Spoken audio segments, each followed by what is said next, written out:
you, and thank you to the Dallas Historical Society for all you do to preserve our great history of this area, but really the state. You have archives and memorabilia that nobody else has anywhere in Texas, and I thank you for being such a strong organization that really is into preserving our history. My book is about the spirit of Texas, really, and the spirit of the pioneers who built our state, and it's much like the people who built our country. But I wanted to write about the women's role. Now, I have written 2 other books about the women who broke barriers in our country, in sports, in aviation, in politics, in medicine, in the first Nobel Prize winner in science.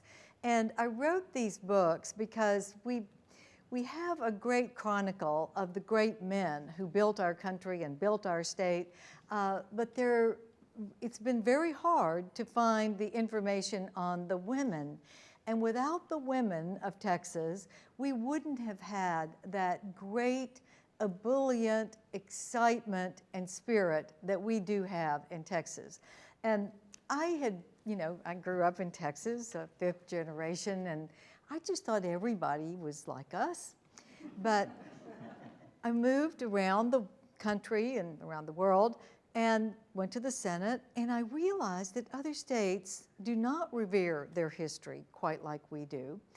Not every state requires state history for that state, but of course we do. Every school child in Texas learns about our history, and I think that is the beginning of the interest that we see in our children. So passing it through the generations is very important. But I also saw something that was very different. It was this ebullience, this happiness, and I found that that was not the norm in other places where you had to fight so hard against the elements, the harsh land. In our case, Indian raids, especially the Comanches were very brutal. And to fight those elements, you would think that people would be just hunkered down and sober and somber, and they weren't. They were happy. They enjoyed life. And I want to read a couple of the excerpts that just made me realize how very special this happiness in the face of danger and even hardships came about. I'll read first from an excerpt from Mary Austin Holly's book. Now, Stephen F. Austin, as we know, was the father of Texas, and he came here and he wanted more immigration from the United States into the Mexican territory of Texas, and he was trying to encourage people to come. So he asked his cousin to come and look at Texas. She was from North Carolina, and he wanted her to see everything and how great it was, and then go back and write a book and distribute it on the East Coast. And she did. And here is what she wrote. She came in 1831, and her book came out in 1833. It is not uncommon for ladies to mount their Mustangs and hunt with their husbands, to ride long distances on horseback, to attend a ball with their silk dresses in their saddlebags. Hardy, vigorous constitutions, free spirits, and spontaneous gaiety are thus induced, and continued a rich legacy to their children, who, it is to be hoped, will sufficiently value the blessing not to squander it away in their eager search for the luxuries and refinements of polite life. Now, I just thought that was a fabulous thing to observe, that they had that gaiety way back then when there was nothing. Now, I want to read an excerpt from my great-great-grandmother's letter. She was the daughter of the governor of Tennessee.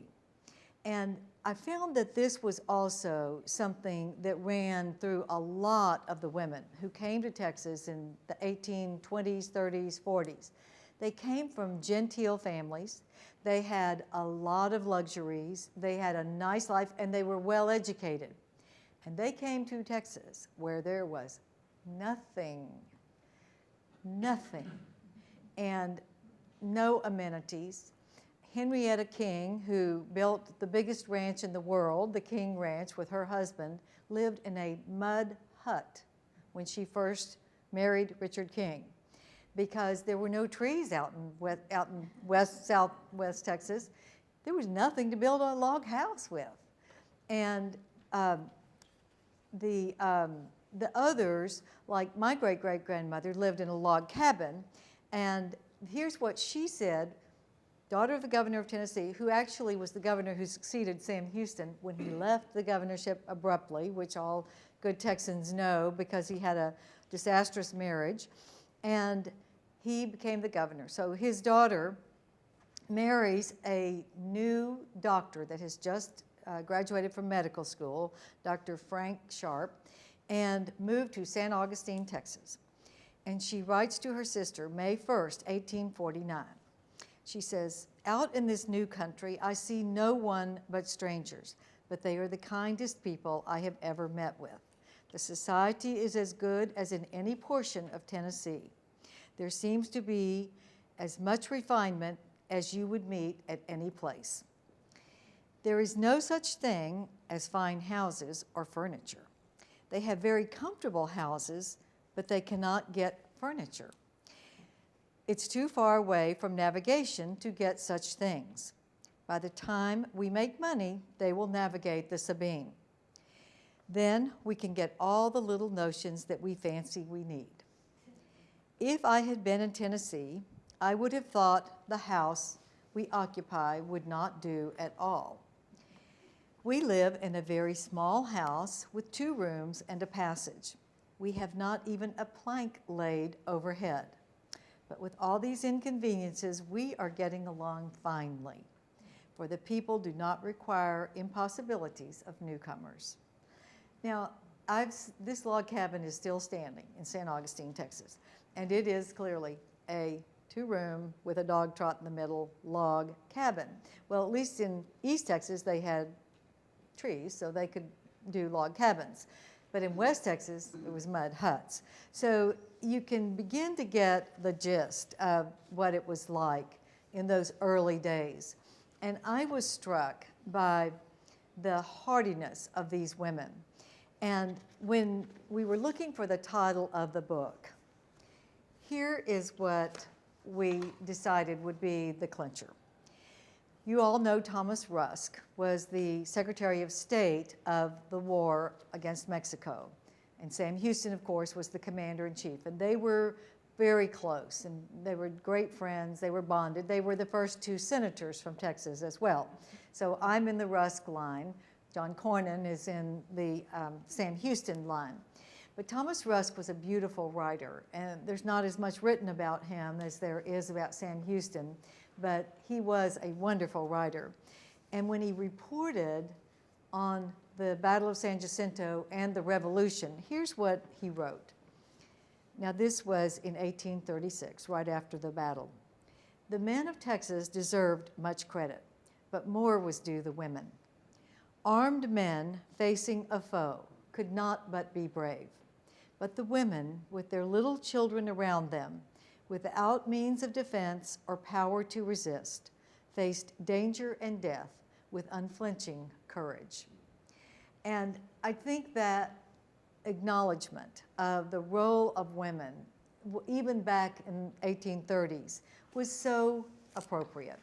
And I wanted to make sure that the role of women in Texas, just like the role of women in America from my first 2 books, was part of our history. So I do talk about the Revolution and the women who were there in the Revolution. Anna Regay is in the book. She was the love of Sam Houston. He dedicated the Battle of San Jacinto to her.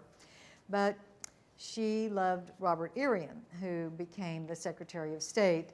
And so there's a part about her. And then pretty soon after she rejected him, Sam Houston went to Alabama and met Margaret Lee. And